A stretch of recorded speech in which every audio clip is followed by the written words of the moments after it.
Hi everyone, I hope you're doing well. After watching the video on hyperbola, we're now going to learn how to sketch hyperbolas. There's a couple of things that you need to know about a hyperbola though, and what it looks like. A hyperbola, we're going to see that it actually has two curves. Here we're going to see that the curves are left and right, so those are blue. They also can be up and down, which we're going to talk about in a second. This is another version. So you can have your curves being left and right, or they're going to be up and down. But again, we'll talk about that in one moment. So besides the curves, and you're going to notice that these curves are bounded by these asymptotes. So these pink dotted lines are asymptotes. So here the curve is going to hug the asymptote, and it's going to hug the asymptote. Likewise, over here, the curve's going to hug this pink dotted line, and it's going to hug this pink dotted line. Just like an ellipse, it's got two foci. So these green points right here are called foci, and those are always inside the curves, so inside of those blue curves right there. And you'll notice that there's this box, and this box is really going to help us figure out these asymptotes so we can draw our curve. And the hyperbola also has vertices. It's wherever it intersects the curve, intersects the box. And you're going to notice that it's either going to be left and right, or like I was just talking to you about, it could be up and down. Here we go. We see this box again. Here's our pink asymptotes. Here's our vertices. So now our vertices are up and down versus left and right. Our foci are still inside the curve. So notice how everything's vertical right now, where everything before was horizontal. Everything's now vertical. So our curve is up and down, our foci are up and down, and our vertices are up and down. So when you're dealing with a hyperbola, it can either be more, we'll talk about it being horizontal, which is the first picture. This one's horizontal, where we have the curve left and right, the vertices left and right, and the foci left and right. Or we can talk about the fact that it's going to be more vertical, where now we have the curve up and down, our vertices up and down, and our foci up and down. It's very similar to an ellipse. It obviously just looks different, but a lot of similar features. All those words are vocabulary words that we used when we were talking about the ellipse.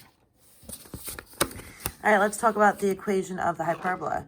So the most important thing is that with the equation of a hyperbola, it looks very similar to the equation of ellipse, but it's got a minus sign. So there's a minus sign. It's still equal to 1. We still have a squared and b squared. And to determine which one it's going to be, I mean, we just saw on that previous piece of paper that I had in front of us that it could either be left or right or up and down. Well, it's all based on which fraction comes first. Since this fraction has x squared, and think about the x-axis goes left and right. So I remember, since this has x goes left and right, that means this curve is going to be left and right. So everything's going to be horizontal. We're going to have our vertices horizontal, our foci horizontal, and our curve is going to be horizontal. Versus down here, where this one's going to actually have y squared being first. So you'll notice with the ellipse, that was our previous conic section, we never worried about changing the order. Well, with the hyperbola, the order does matter. If you see the y fraction come first, then you're going to see that we're going to have this vertical picture where you're going to have everything going top and bottom, like I was just talking to you guys about. The vertices are top and bottom. The foci are top and bottom. The curve is top and bottom. And that's all based on which fraction. And we also have to find the foci, which is c units away, which is exactly what we said for the ellipse, but now it's a little bit different. This one is actually going to be c squared equals a squared plus b squared. The ellipse had a minus here. And a little tidbit, you see how in between the fractions for the hyperbola it's a minus sign? Well, when finding c, these are always opposite signs. Okay? Before, if we found an ellipse, this would be plus, and then this would be minus. But we're not talking about right now. Now we're talking about a hyperbola. So let's talk about sketching one. So like I said, this is very similar to the ellipse. You would see a fraction plus a fraction equal to 1 instead of a fraction minus a fraction equal to 1. So we know since it's a minus, that means it's going to be a hyperbola, just based on the fact that there's a minus sign. We also know because x comes first,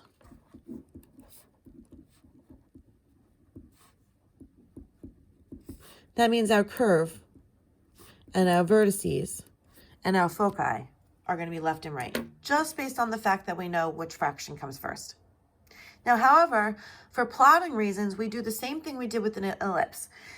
Underneath the x is the 25, so the square root of 25 is 5, and it's under the x, so it tells us we're going to move left and right 5 boxes. Underneath the y squared is the 9. Square root of 9 is 3, and since that's underneath the y, that's up and down. And the last piece of information that we're going to need is we're going to need to know the center. And the center, since there's no number after the x and y, is going to be 0, 0. I'm actually going to be nice too when we're doing hyperbolas. We're going to just look at the most basic form. We're not going to be moving the center anywhere else but 0, 0. Whereas with the ellipse, you did have it in other quadrants. This one's always going to have x squared plus y squared. I'll never put numbers here like I did with the ellipse. So let's start sketching this. So I made my graph paper.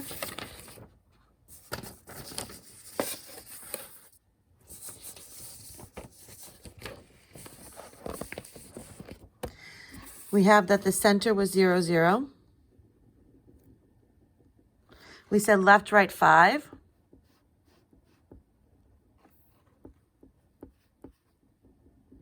Up, down, 3. Now, if this was an ellipse, oops, sorry guys. If this was an ellipse, you would actually make an oval shape. But this is not an ellipse. When you know that there's a minus sign in between those fractions, we don't make an oval shape. Instead, we make a box connecting these 4 points on the outside.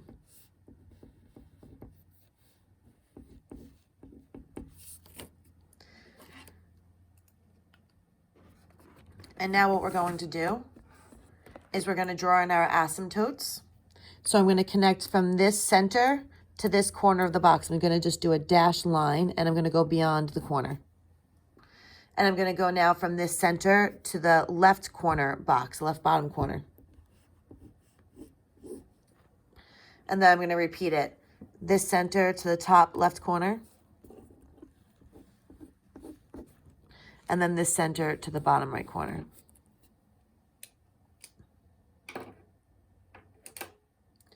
Now, this is all based on the fact, where do the vertices lie? And remember what we said, because this is an x squared, the vertices are going to lie left and right because x squared was in the equation first. If we come back over here, since the first equation was x squared, we know it's going to be left or right.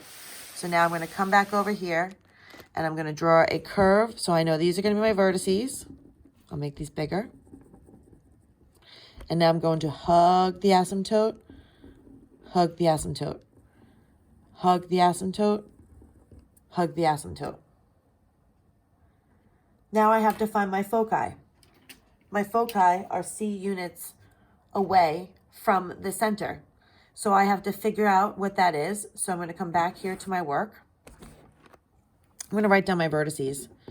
I have my vertices. I go back 1, 2, 3, 4, 5, negative 5, 0, and 5, 0. Now we're going to find our foci. So we're going to say, actually, let me do that in green. C squared equals A squared plus B squared. That is the equation for finding your foci. This one doesn't matter which one's A and which one's B because you're adding numbers. So whether you say 25 plus 9 or 9 plus 25, it doesn't matter. So C squared equals 25 plus 9. C squared equals 34. Square root. And my directions for this whole unit are going to be always round C to the nearest tenth.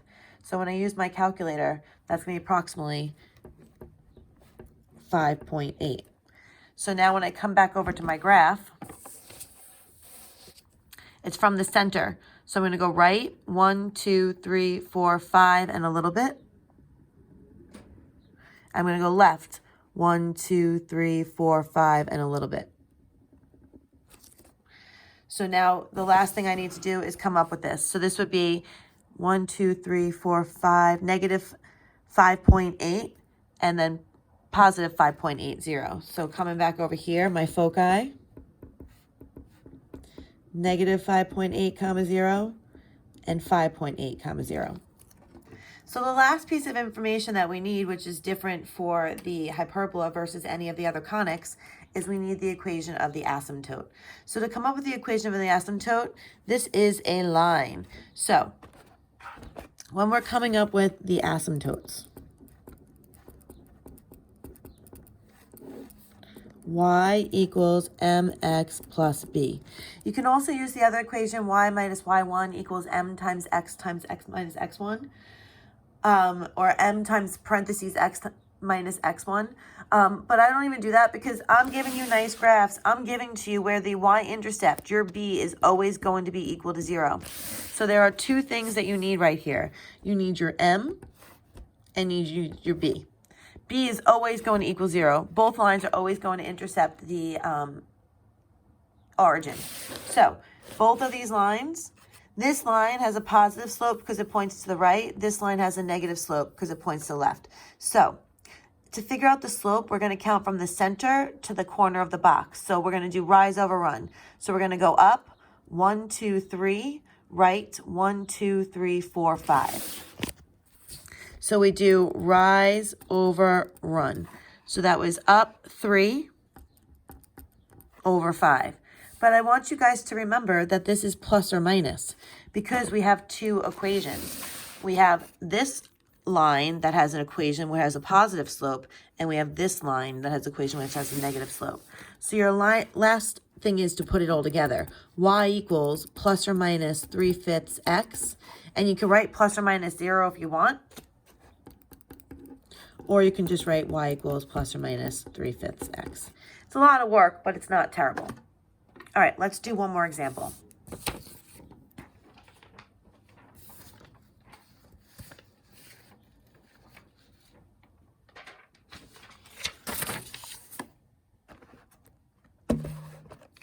Look at this one.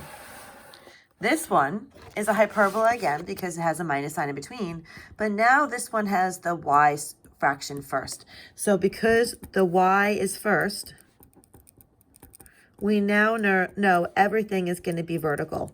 Our curve's going to be up and down. Our vertices are going to be up and down. Our foci are going to be up and down. So this one you have to be so careful because it's so easy to make mistakes. When you do the square root of 16, you get 4. But remember, the 4 is underneath the y. The y-axis goes up and down. So this one, we're going to actually go up and down 4. When I do the square root of 4, I get 2, but this number is underneath the x, and anytime you're underneath the x, think about the x-axis, it goes left and right. So we're going up and down for the curve because the y fraction is first. We go up and down 4 because this 16 was underneath the y variable. And we go left and right 2 because this 4 was underneath the x. And also, remember what I told you, I'm going to give you nice, easy ones where because there's no number after the x and y, it's going to be 0, 0. So at this point, we can start sketching. We have 0, 0, left, right 2, up, down 4. And we make our box.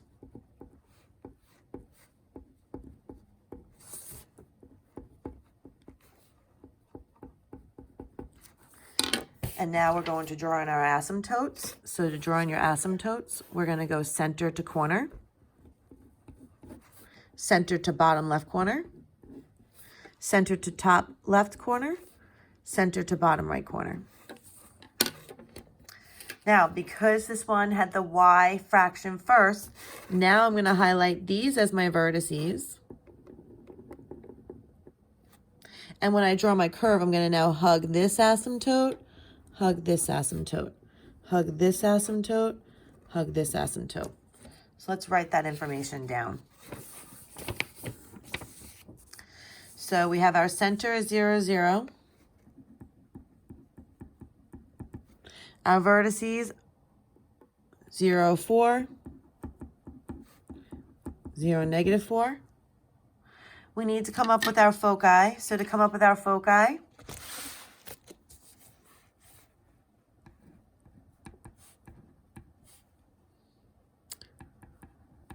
remember it's always plus in between there. So it doesn't matter which one's A and which one's B.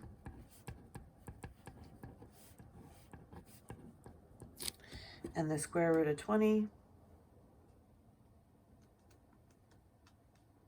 is approximately 4.5. Remember, I'm telling you guys to round to the nearest tenth. If I didn't, you'd have to write the whole thing down or write just like the square root of 20. But I'm telling you to round it. So the foci, let me plot those now. So if I go back to the graph, 4.5. So we're going to go from the center up 1, 2, 3, 4, and a little bit. That's up 4.5 and down 1, 2, 3, 4.5. So this would be 4.5, and this one would be negative 4.5.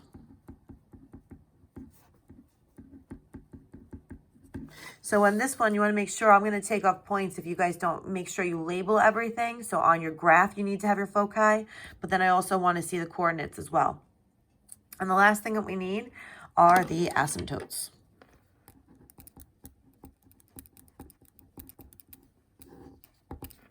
So remember, we're going to use this one because it's nice and easy. Your B is always 0 because you're always intercepting the origin. So you need to just do your rise over run.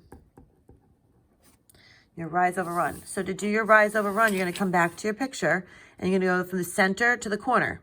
So I'm going to go up 1, 2, 3, 4, right, 1, 2.